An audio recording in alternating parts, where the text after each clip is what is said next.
Pero like, marirealize mo when you join hackathon, yung business owners or people in general Yes. don't like complicated ideas. They Yes, just want exactly. simple, straightforward, tas Yeah. tapos na.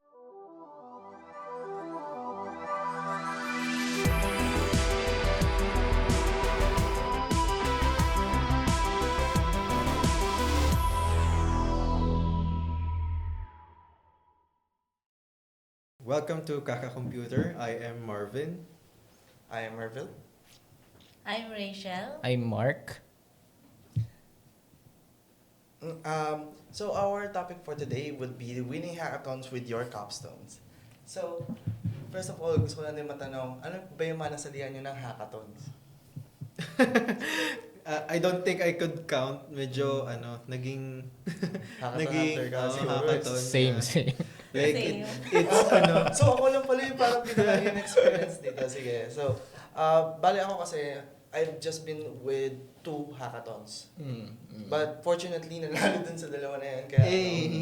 So, since bago lang din kasi talaga ako sa space ng tech, even Yeah. though I am an IT graduate, late na ako nakapasok sa mga ganitong klaseng opportunities since I'm from province and wala masyadong nagkakandak ng mga events doon. Talaga kailangan pa namin lumipat dito. Ano yung nag-trigger sa'yo para sumali ng hackathon? First Actually, hackathon mo? Yung mga yung community na sinalihan namin na talagang ini-encourage nila to step out of the box na kung saan meron lang kami. So from there, tinry namin yung first hackathon kasi namin is international, which is conducted by the Polkadot. The ecosystem. Polkadot Yeah. hackathon, yeah. Biyaheng so doon sa namin na yun, doon namin mismo ginamit yung yung thesis namin or yung capstone namin, in which it is a game. Simple game lang siya, deck building game. So from that idea, ginamit namin or expand kami, inisip namin, since may gantong klaseng hackathon na pinapanood sa amin, kasi ang team nun parang magagamit yung Polkadot sa sa parang projects nyo or sa gaming infrastructure. So naisip namin na what if gumawa kami or i-integrate namin yung Polkadot sa game namin. So yun yung ginawa namin na parang gumawa kami ng marketplace or na parang from there nagtulong lang kami mag-collaborate together with our mentors, and then fortunately enough nanalo kami, pero for UI design lang. I Pero agree. still- Pag when looking at a good hackathon talaga, it's about the challenge kasi. Yeah. Like yung maghahanap kayo ng specific challenge tapos ila-lockdown kayo doon. Oo. Then you have to think creatively and outside the box. Kasi it-challenge you as a developer eh. True. Kasi kumbaga, if you have access to all of the tools and all of the kumbaga, it's hard to think, especially like kadasan ng hackathons are time bound, specifically like 24 hours. Matutulog kayo, pagod kayo. Kaya nga, masaya lang din na yung first ever hackathon namin or first ever na try namin mag-ganon is nabigyan kagad kami ng pagkakataon na manalo and at the same time to learn great things regarding dun sa ecosystem na yan. Kaya nga, I suggest sa mga viewers din siguro natin na if they're still a student and they're working on a project or rather they're working on their capstone is to find a way kung paano nila magagamit yun outside of just the academic settings. Yeah. Okay, sir. It's a good thing, no? Kasi may mga hackathon kasi, like for example, yung capstone nagagamit, no? Pero merong hackathons din na from the scratch, no? So ang good thing naman doon sa sa project nila is na-utilize nila yung capstone nila wherein, 'di ba, integrating it with Polkadot and then nanalo yung idea nyo. So that's a good thing. And honestly, siguro sa mga hackathon din, minsan tawag dito, minsan hindi ini-specify kung tawag dito, is it something na you're just gonna build overnight, or pwede mong gamitin yung previous Mga project previous mo. projects. Diba? True. So may mga ganun. It So depends on the team. yeah, it depends on the team. talaga sa team. Yeah. So kayo po ma'am, ano po yung mga nasalihan niyo or rather, ano po yung naging experience niyo sa I think hackathon? sa hackathon kasi my experience is mostly is Actually, well, hackathon is mainly focusing on innovation. So, dun sa mga hackathon na sinalihan ko, I mainly focus on healthcare. Oh. So, one of the things that we actually develop for the hackathon is focusing on children with ADHD. And other that is we also focus on leaning on the farmers. If yung team is related on that one. But then again, going back to the academe, I also encourage my students to use their capstones actually and encourage them to join outside ng academe. Kasi not everything kasi is, alam mo naman kapag Tuturo academe, sa it's stay in the academe lang. Nasa school lang. And sayang naman din yung mga development ng mga bata. That's why I encourage them na sumali kayo, mag-join kayo sa mga hackathon, and you can actually use your capstone, you can actually use your thesis. Yeah. Not only on the capstone may mga subjects sa academe, sa software engineering na we actually request sa mga bata na mag-develop ng applications. Yeah. And I ask them na sana hindi lang yan magstay in the academe but you actually utilize it or continue to build it actually. And the good thing about it is that marami kang skills na na-unlock. So Yes, exactly. hindi ka lang tingin mo magaling ka lang sa pag-build. Pero eventually makikita mo na okay pala na presentation skills. skills, yeah. True, May true. business business skills and- din. oo, Kasi it's skills, needed, research. it's a mix Tech, Opo. pitching, and everything. Yeah. Kasi nga po yun sa amin, siguro naging build foundation na din namin kasi doon is since we are students, hindi namin alam kung paano gumalaw sa corporate. Doon ko na-realize na it is always time-bound, yung paano mo siya i-present, paano mo siya gagawin And yung business model. simplification ng idea. Yes. Yeah. Para The siya- most, yun ang sekreto talaga sa mga hackathon. Yes. The simplest, the dumbest projects. Like, as long as sobrang Yes. simple lang. Straightforward. Straightforward. Yun ang laging nagcha-champion. Yeah. Tsaka syempre, kung yung target, yung binibuild mo is targeted dun sa team na kailangan yung i-target. Yeah. Yeah. Exactly. Marami na akong hackathon na natalo kasi sobrang overcomplicated ng Oo. idea ko. Yeah. Honestly, if you want to win hackathon, make it simple, Make it stupid. simple. Oo. Basta dapat laging focus dun sa goal or dun sa And team. that's a good experience kasi 'di ba kung ganun before edi alam mo na yung key. Oh. Exactly. Like as a dev, kasi as a dev, as an engineer, you're focusing on the technology. Yeah. Oo. Pero like marirealize mo when you join hackathon, yung business owners or people in general Yes. don't like complicated ideas. They Yes, just want exactly. simple, straightforward, tas Yeah. tapos na. Yeah. Kasi as mga builders, parang naisip nila, ang dami na gustong Yes, ang daming features. functionality, Oo, ang daming functionalities features. na hindi naman pala dapat kailangan. Tapos kung minsan, ba't may ganitong part pa? Hindi naman, parang hindi na scope ng natin yan. Speaking of, ganyan din yung capstone ko. A funny story is that my capstone was almost rejected. Oo. Because dinesign ko nga siya for like hackathons Oo. talaga. So I made it simple, easy to use. Tapos like pinitch ko siya sa DNR. Hope na approve naman. It was just a simple, like what I did was I made like a water quality monitoring sensor. I made it so small that it could fit at the palm of your hand. Parang ganun yung ginawa ko. Na-reject siya kontik na siya ma-reject sa academic because it was so simple daw. Pero like, ang iniisip ko kasi, like, kumbaga, dahil as a hackathon joiner, like, it's the simplicity of the idea. Like, Yeah, ang true. purpose ko nga dito is like, it's cheap, it's easy to mass produce, tapos Oo. and ayun, nagamit naman siya. And sabi ko nga, ay natuwa ko doon kasi sabi ko, hala, bagsak na ako sa defense. Tapos nagulat ako kasi in-invite ko nung nanalo kami sa hackathon, in-invite ko yung mga professors ko, syempre to the awarding. Ayun, nagulat ako, grade ko. Nag-awit. Nagamit niya. Kasi speaking of, pagdating kasi sa Life skills yan, guys, life skills. Pagdating kasi sa academe, medyo pa rin sila kasi sa iba yung tingin nila pagdating sa mga competition. Kasi they're focused kasi talaga on the engineering part, so they want like yung advanced yung alam mo yung complex stuff. Yeah. So they don't typically yun nga like focus on ano ba talaga yung actual problem. To be fair, like kumbaga, as dev, like I understand kasi like Oo. you want to build something like impressive. Pero in reality, like ito kasi yung kailangan, like yung Yeah. simplicity talaga nung Yeah. Kasi pagdating mo sa corporate world, mga simpleng bagay lang din yung work mo. Exactly. Hindi siya buong hindi siya buong project yung gagawin mo, kundi simple One tiny lang. module, one Oo. tiny change. And isa sa pinakamalaking factor din sa hackathons kung gusto yung manalo is yung ito medyo pet peeve ko to dun sa sa mga sa slides. Oo. Yung maraming paragraphs. Ah, Hindi lang Tinatawag namin yun, the Wala wall of naman text. nagbabasa Wall of nun text, eh. yeah. Oh, the wall of text. Yeah. Don't ever do that. Make sure na pagdating sa sa gawa niyo ng presentation, less text, More bullet points diagrams, lang talaga. Diagrams. Exactly.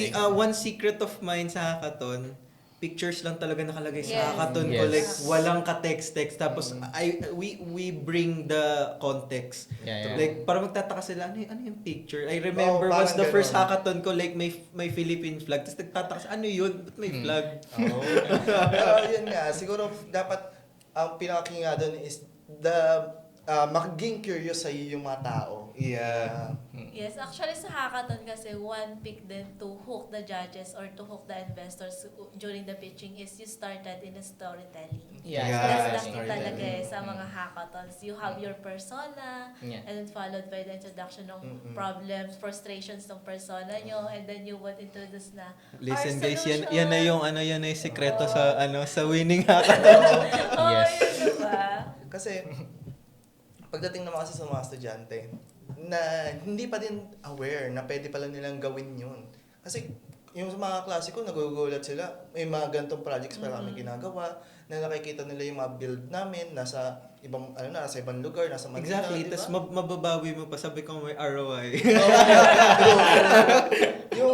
Napagkakakitaan mo na kagad yung capstone mo even though ka pala, nasa development phase ka pala. Exactly. Diba, majority ng capstones, sometimes it's very expensive. Like, I know people who spent like hundreds of thousands sa capstones nila.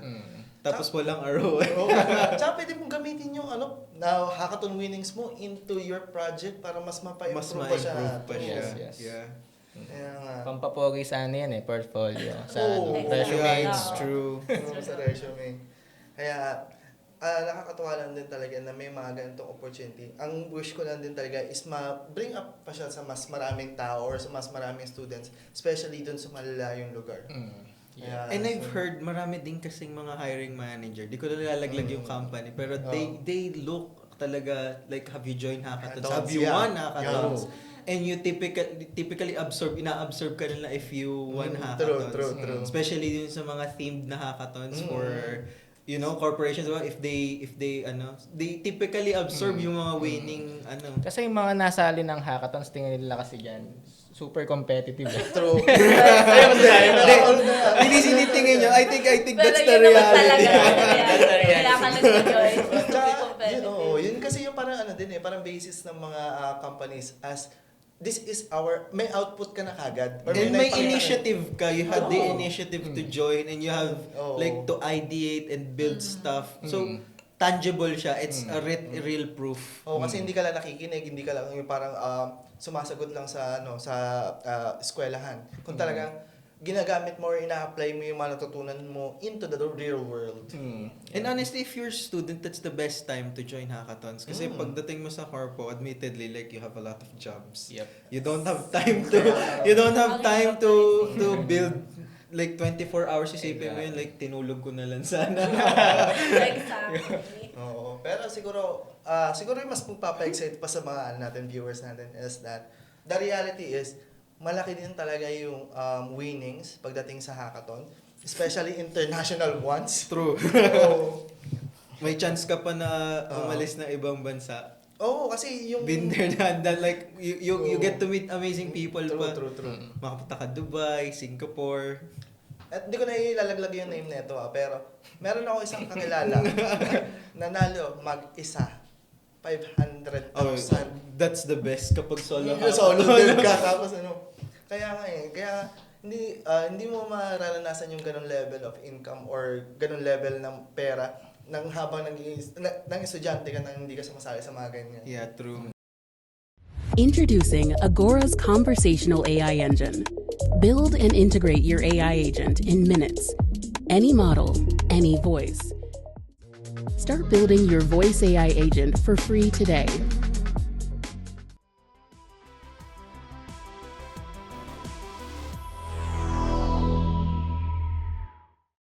I know a lot of, nagtatrawa na sila ngayon, pero I know a lot of people, including myself, na yan ang ginagawang hanap buhay. True. Mas malaki pa sideline, yung no? ano nila, yung mas malaki pa yung sa ano nila, yung winnings nila kaysa sa salary nila. Yeah, it's true. Kasi it's fun. Kasi you get to spend, like, the money. Like, sabi ko noon, like, nagsimula ako hackathon, yung laptop ko, hindi na tumatakbo. Oo. Tapos, nung after that, like, I have PC. Ang dami na ako naipundar. Kaya nga. Thanks to hackathons. Kaya nga, so, kung sakali po ba, ano yung pinaka naging biggest hurdles nyo while attending hackathons or participating in one? I think for me, the biggest hurdles is actually walang maayos na team. Okay. Yung wala man lang maayos na criteria or the requirements on what needs to be developed. Kasi may mga team kasi na, may mga hackathon kasi na nag-organize na basta na lang sila mag-organize. Pero Okay. walang designated team. And it would result sa confusion sa mga participants. Ano ba yung gusto nilang gawin? Ano Walang ba yung direction, gusto nilang kumbaga. focus? So, walang Exactly. direction. Yeah. So, yun yung number one na frustrations as well. Another challenges that I see siguro probably is the focus of technology. Kasi may mga specific hackathon on my experience na may mga focus technology lang sila. So sometimes nagiging broad yung mga technologies na ginagamit natin and sometimes hindi din siya nag-align dun sa nilulok ng mga judges. And probably siguro another challenges is kapag nasa province ko, Yeah. so yung sasalihan mo is in Metro Manila. So, syempre kapag student ka pa lang, tapos nag-join ka ng hackathon, syempre wala kang source of income. Number one, saan ka mag-i-stay? Diba? Yeah, yun yung pinaka naging ano Number namin, one, sino problem namin. mag-aapon sa akin? Online na lang, no? Online. Yeah, online hackathon. Oo, online Diba? hackathon. So, yun, I think yun yung mga challenges na na-experience ko as a student, nag-join ng hackathon.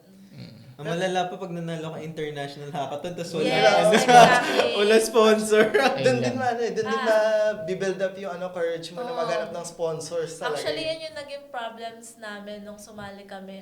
It's an international competitions as well. Yung school namin, we actually placed in 2 countries. Nice. Rio de Janeiro, yung isang country. Sobrang layo niya. Layo. And lack ng funding yung schools namin. We're not able to join that country. So, we choose to join here in the Philippines. Tapos, buti na lang wala na yung prof na yun sa schools namin. Kasi before, parang nasabihan niya ako na, ba't ka ba join dyan sa hackathon na yan? Ba't ka ba join sa competition na yan? Anong mapapala mo dyan? Oh. Uy, I Grabe. agree.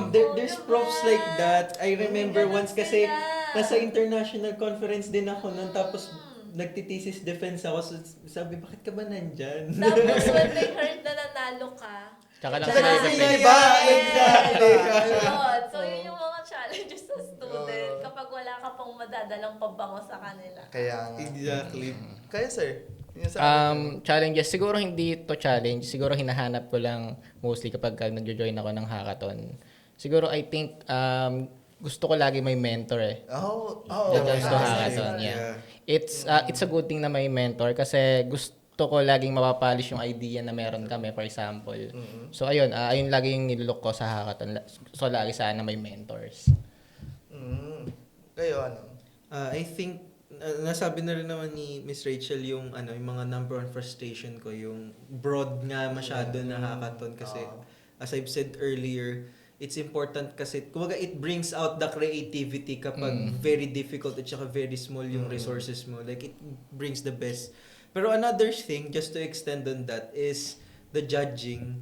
Kapag hindi malinaw yung judging criteria. Sobrang Especially hirap if you talaga. want to win, kasi sometimes you have to max out kasi kung sino yung judge, kung ano yung criteria, and admittedly, isa pang mga top secret yan ng mga hackathon winners is kilala mo kung sino yung judge. Hindi kilala na it's not kilala na like Alam mo kung paano kung mag-criticize. like Alam you mo just kung know yeah. what they want, Yeah. what What they they not interested nakilala sila. mo na uy, panalo mo Ah. ka. Hindi naman ganun. Exactly. Kumbaga alam mo lang kung paano sila huhulihin. Yes. Kasi sometimes nga it's a judge game. So you have to know your enemy. That's why it's a good thing din na malaman yung background ng judges. Oo. Yes, Yeah. exactly. Kasi dito, siguro sa mga nasalihan ko na kasi ako talaga blind ako sa sa tech world, to be honest. Kaya nung nag-try kami noon, hindi ko, yung iba namin kasamahan, lagi sila nagtatanong sa mga sa mga organizers, sino ba yung judge, ano ba yung criteria, yung meron palang ganun. Kaya namin develop pa lang. Pero siguro ito din pala. Yun yung mga competitive. Pero siguro maipasa ko na rin. Kasi sa mga naging sinalihan namin, lagi silang international or rather either may nagkakandak dito sa Pilipinas, sobrang layo. Pero kung gusto niyo mag-join ng mga online hackathons, look for Dora Hacks. Kasi isa yun sa mga pinaka-biggest sites for hackathons. We were talking about it earlier, the Dora Hacks. Tapos, kaya sir, di ba may DevPost. Oh, yun, Yeah, DevPost. Yeah, para doon sa mga viewers natin na alam ko nasa malalayong lugar, try to explore the Dora Hacks site. Yeah, because most of them are online. Tapos, and if nanalo kayo, ang nakatuwa dun is like, you get sponsored. True. Like, you get sponsored sa Dubai, ano pa ba yun? Sa Singapore. Yeah. Yun yung kadalasan I remember Vietnam din na sponsor. Like, it's fun. Like, So, especially accommodation, lahat yun. So, do your best para maka free travel na rin kayo sa Dubai. Oo. Kasi yung mga yung mga siguro yung mga nagkakandak dito, parang lang sila, regional organizers lang sila kasi meron pa talagang The stages. international, May mga international stages na once na nanalo kayo dito sa Pilipinas or dun sa region nyo lang, pwede na kayo pwede kayong idalhin din sa ibang bansa Yun. Kaya good luck sa inyo. Yeah, it's true. Because when it comes to hackathons kasi, may mga, yun nga, katulad kasi may mga different levels talaga. Especially yung start ka sa mga school hackathons. If your school like has hackathons, like that's the best gateway. Like kasi madali lang siya. Like limited competition. Pagdating mo kasi sa mga national level, you're competing with tinatawag naming Smurfs. Especially sa international, like kadalasan ng mga sumasali sa international hackathon, company na talaga. So they will crush you. So expect talaga na there's tough competition. So kumbaga, when you're starting out, if you're confident enough, then join the biggest one. Pero if you want, like you can start small, like school hackathon, regional hackathon. At saka, hindi lang ito nag-apply sa tech kasi meron din tayong mga tinatawag na startups. Kaya para din lang sa mga natin na kung ako sa inyo, i-try to diversify yung yung parang sinasalihan nyo kasi malay nyo kahit startup yung hinahanap nila, tech pala yung kailangan na tawag dito, tech pala yung kailangan na solution. And pwede kayong manalo dun sa mga ganong klaseng bagay. Kumbaga, try to look for the best way to utilize yung mga projects na iniisip nyo or yung mga projects na work on nyo, especially your capstone kasi nga kung yung capstone nyo, napanalo nyo siya sa labas, syempre may papanalo nyo na rin yung sa school, di ba? In terms of like the hackathons, like some of them get incubated. True. Yes, Yeah, actually, yeah. yes. Actually, dito sa Philippines, madami nag-incubate, even governments. Not only for the startups, madaming incubations dito sa atin. Like, for example, Kubo. Familiar kayo kay Kubo. Nag-incubate din sila. DOST has incubations programs as well. All they needs to do is apply for that one. DICT, before they have program yung Startup Weekend Challenge. Yung Startup Challenge nila. It was funded as well. So, pwede nilang i-apply actually doon yung mga hackathon projects nila. There are some successful startups na born out of a hackathon. A lot. Especially here kasi, especially kung hindi ka pinanganak na Nepo baby, this is one possible way Na ma-discover na ma-discover ka. Of course, if you're Nepo baby, you just have that instantly. Pero if you're not, like, a hackathon can be a gateway talaga to funding. Kasi dun sa sa mga Web3 projects kasi dun yung naging namin yung focus namin that time.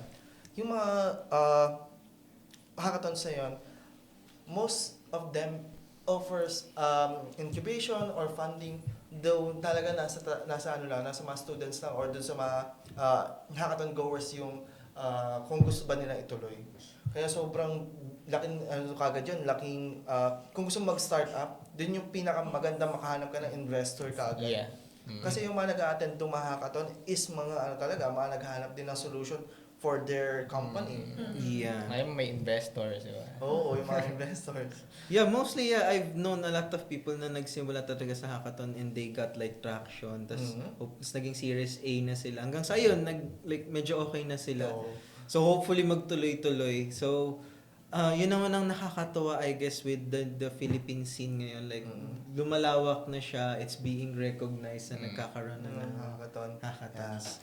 So, siguro to end this, ano po yung may papayo niyo para sa mga students na gusto din mag-try ng hackathon or rather, yung mga natatakot din na, paano sila I think mag-start? for me, from the academic perspective, is that stay curiosity. Magkaroon ng initiatives din kasi not everything can be learned sa schools natin. So think out of the box din. Think out of the school ng mga activities din and try to utilize all the resources that we have. For example, yun nga, mag-join sa mga outside activities from school sa mga organizations like yung mga sa Microsoft, Google, so may mga hackathon tong mga to. So try nilang mag-explore talaga sa environment. So explore talaga. Sa akin naman, siguro just join hackathons even though wala kang ka-team kasi minsan may mga hackathons na doon mo na mismo makikilala yung mga ka-teammates mo. So just join hackathons lang. Yeah. My key takeaway when joining hackathons is like steal other people's technique. Not the idea, like correction, don't copy anyone's idea, pero steal their techniques. Kadalasan ng coding tricks na natutunan ko is from hackathons. Ang daming creative ways on how to deal with certain problems, on how to prototype with. Actually sa hackathons ko natutunan ng Next.js and other tools, like it's doon mo talaga madidiscover yung mga creative ways on how to build projects really quickly. Siguro, para sa akin naman, ito not targeted for the student but the academy itself. I hope na they would reach out more to companies since maraming gusto ng mga companies, protocols, initiatives na gustong mag-sponsor ng mga eskwelahan, ng mga students na pwede na i-cater, not necessarily parang i-groom, kasi syempre hindi natin maiwasan yung ganun. But to empower and as well give them the tools, the biggest tools na may bibigay nila para sa mga students is yung funding na kahit din sa mga eskwelahan, kung magiging partner sila sa mga tech companies, big na rin yun, big accomplishments na rin yun. Kaya don't hesitate to reach out to any companies kasi malay nyo, sila din mismo ang sa inyo, magbigay ng next big opportunity. Yeah. Thanks to our sponsors, Agora, Finshark, Tutorials Dojo, Young Satio, Amazon Web Services User Group Philippines, and Facebook subscribers. On to our next episode.